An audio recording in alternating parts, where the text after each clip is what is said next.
Greetings, everybody. It's a fine Tuesday, the 17th of June 2025. I'm here again to do another talk. I trust that you are enjoying your day so far. With whatever time you are viewing this video, that you're having a great time. I trust that you will enjoy the information. The previous video I done, I was attempting to show the link, to show the connection between the spikes of cancer episodes, sudden collapsing deaths of young adults, cardiac issues, and the link between those things and the medical solution of 2020. You know the medical solution I indicated.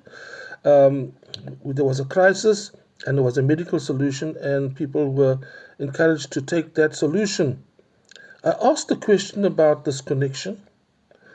I said I would do a follow-up on what I had said in that video, and this is where I'm going to do it. I referred to what I call the enablers.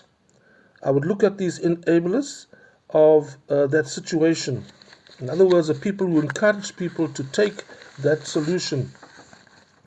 When you would open your Facebook and other social media platforms, many times you would see these people encouraging others to take that solution. And many of these people who encouraged were actually pastors, priests and ministers of religion.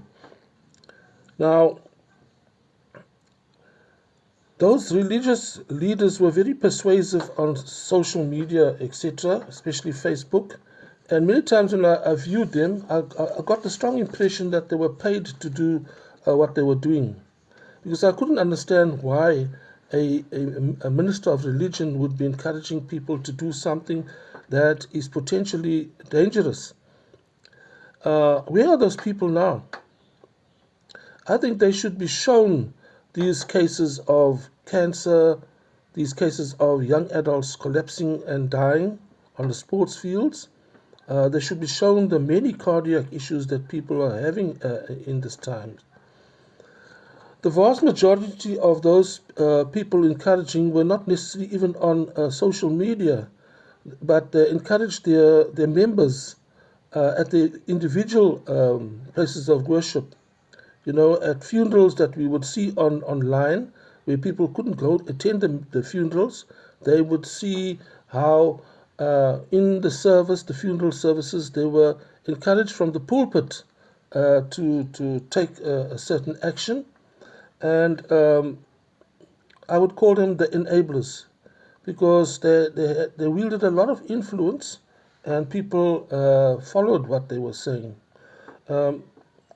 They played a great role, a big role in and contributed to our present situation that we encounter in society now, where there's these health issues which are even causing death. You might think this is very controversial and that it is unfair, but bear with me. At the time, we were people that were trying to make awareness or warning and so on, suffered quite a great deal of mockery. And in some cases, there were even some priests overseas I saw who were arrested for not complying to what the authorities were saying.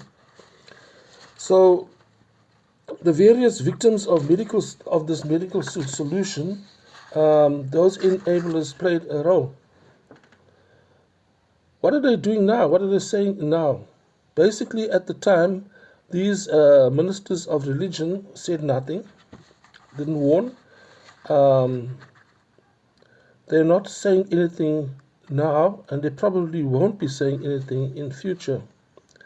I would say they conveniently forgot the medical crisis of 2020.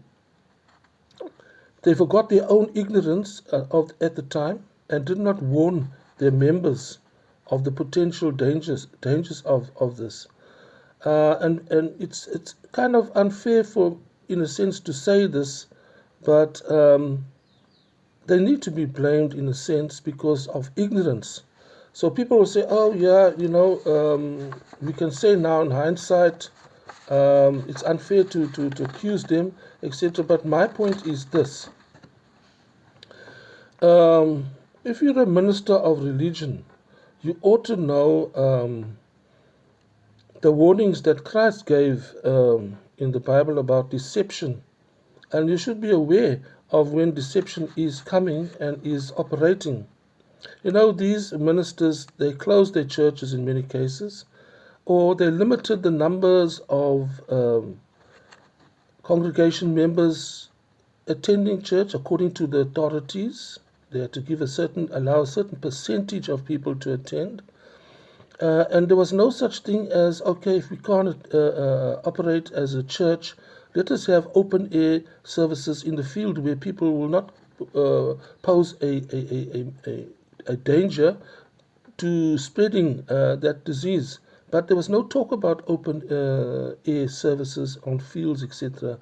They may have taken place, but there was a minority of churches that carried out that type of thing. And my thing is this, that, as I said, ministers of religion need to be aware of what is actually happening. Satan comes with all kinds of schemes and devices to capture people, to bring harm to people. Remember, the scripture says he came to steal, rob, and kill people. He's like a raging lion going around roaring and seeing who he can swallow up, basically. So deception is a real thing, and in the Bible we are warned several times about it. At the time they even said the Lord wants people to take that medical solution, and they're still parading around today as if nothing happened. It's business as usual. And I say, and they'll continue with business as usual until the next crisis comes. And will they be still sleeping?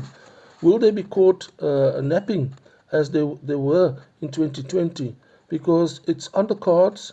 We don't know when the next crisis comes, but there will be a crisis according to some people in the know.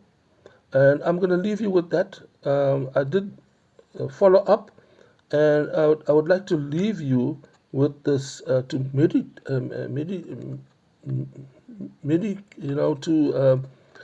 think about.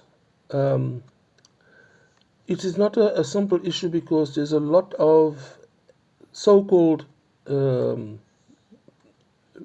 V accidents, let's put it that way, V accidents that a lot of people are not aware of. And I'm just throwing in my little voice here to make awareness, and then also to say there needs to be accountability.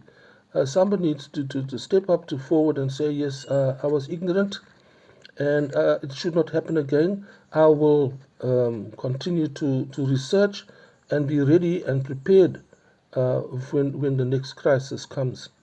Thank you. Have a great day forward.